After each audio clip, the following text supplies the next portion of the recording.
Por exemplo, teve um caso de um moço que ele foi acusado, né? Ele era um praticante de satanismo e ele tinha na porta da casa, parece que tinham reuniões e tal, e ele tinha na porta um pentagrama. E apareceram 2 crianças mortas, sem os pés, sem algumas partes do corpo. E parece que o pessoal ali da prefeitura e o delegado, eles eram de uma igreja.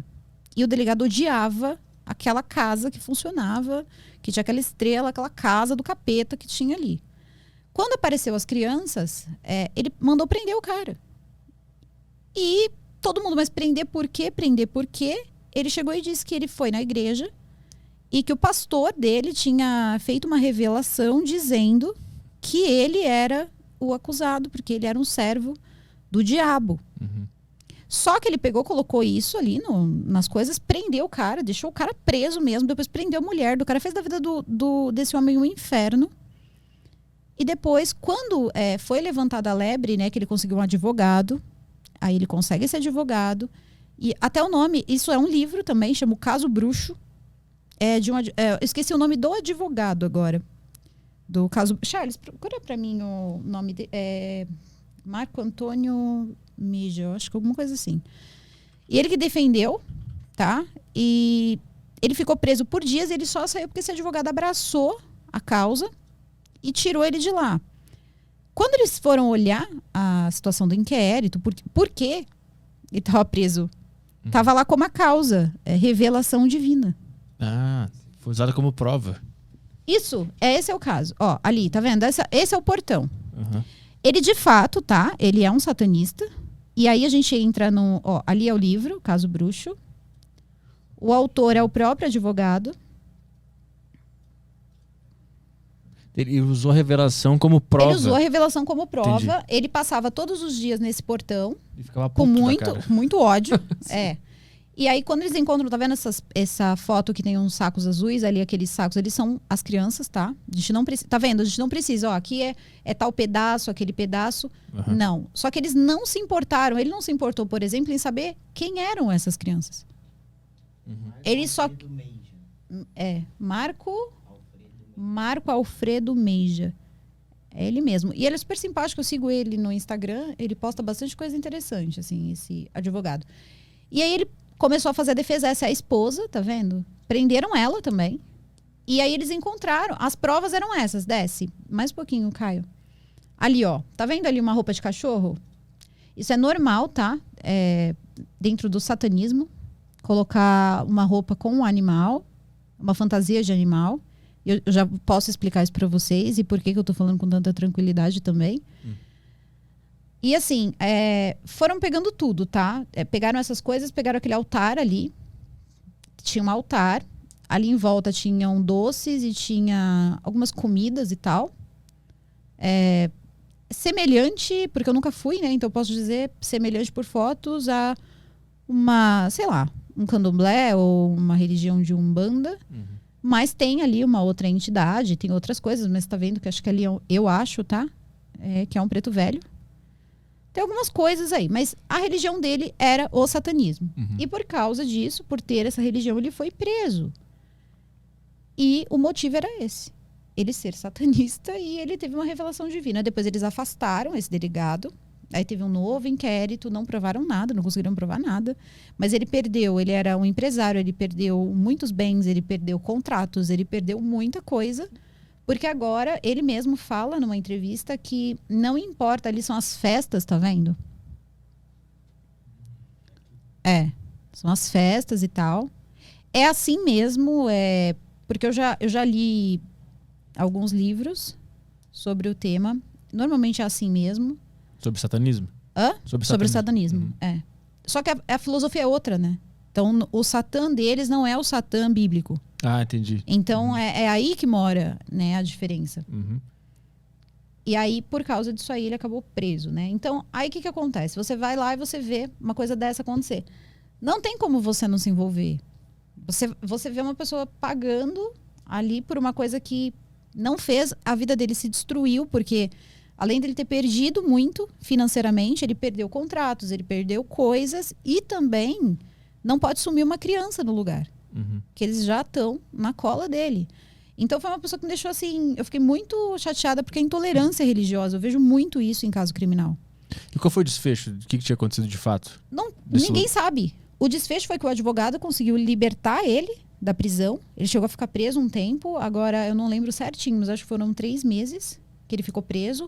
A esposa dele foi presa totalmente fora, parece que ela foi presa até numa prisão masculina junto, uma coisa totalmente assim... Olha, eu arrisco dizer que se ele não tivesse sido solto logo, ele não acabaria morto. Porque quando você chega num lugar que era um interior, né? E você diz assim, ó, esse cara aqui mexe com o capeta, porque é assim que a pessoa vai falar. Eu não sei qual é o grau de tolerância das outras pessoas, matou criança ainda. Isso é pegar... Então, assim, aí o cara penou pra caramba, era um cara com uma vida estruturada. E essas festas que acontecem, elas começam, na verdade, em 1969. Que é quando o Anton LaVey ele faz a Bíblia de Satã, a Satan Bible, e funda essa religião. Só que isso é tudo alegórico. No começo eles não tinham nada, então tem uma Bíblia, e tem também, eu fiz um vídeo da Bíblia de Satã. E quando você lê a Bíblia de Satã, você percebe que não, que ele é só um anjo que discordou de Deus. Como se fosse assim, Deus era muito mandão e ele pensava diferente. Ele era o diferentão. E aí ele decidiu viver a vida dele.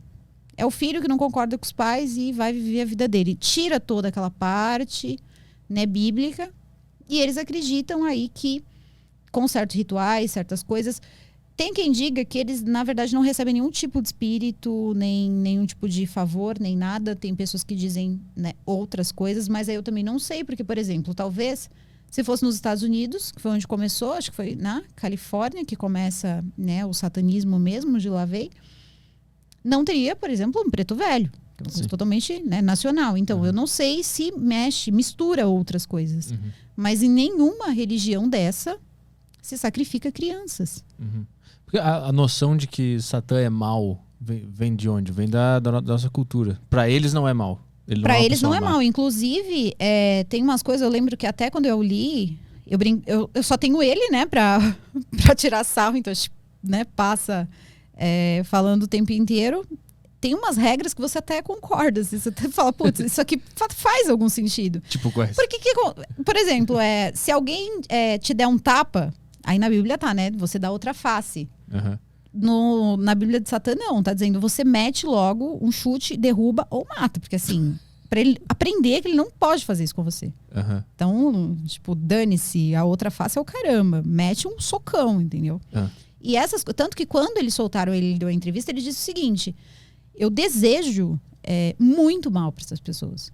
Porque eu quero que eles sintam para eles aprenderem a nunca mais fazer isso. E aí, rapidamente, eu percebi que isso era uma regra, né? Que esse discurso dele enquadrava, de fato, nas regras do livro, da Satan Bible, do Anton LaVey. Então, eu pensei, bom, o que ele pratica é o satanismo de LaVey. E aí, o negócio do cachorro, o que era aquilo ali? Aquilo ali são só fantasias. Que eles colocam fantasias, é como se fosse assim, para que vira, na verdade, uma grande farra. Pelo menos em LaVey virava. De tudo, tá? De farra era 1969, então você já imagina, entra a era New Age, já mistura um pouco, né? De substâncias ilícitas. Ó, aqui substâncias ilícitas, droga. Pode falar droga, né? Pode. Já entra um pouco de droga, entra um pouco de orgia, né? Então entra. E você, fantasiado, ninguém sabe quem você é. E podia tudo, né? Podia, você põe lá uma fantasia de cachorro. E vai, entendeu? Entendi isso aqui. Então, esse caso chegou em ti como? Tu descobriu no noticiário? Eles que entraram em contato? Não, na verdade, esse caso ele veio por uma inscrita do canal. E era da cidade dela. E ela pegou e falou, olha, dá uma olhada nesse caso. Aí ela me mandou o livro.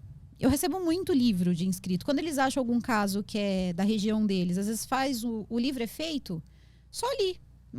É vendido só ali naquela região. Às vezes você nem encontra. Esse é um deles. É difícil você achar. Acho que hoje você consegue comprar direto com o autor. E aí ela me mandou.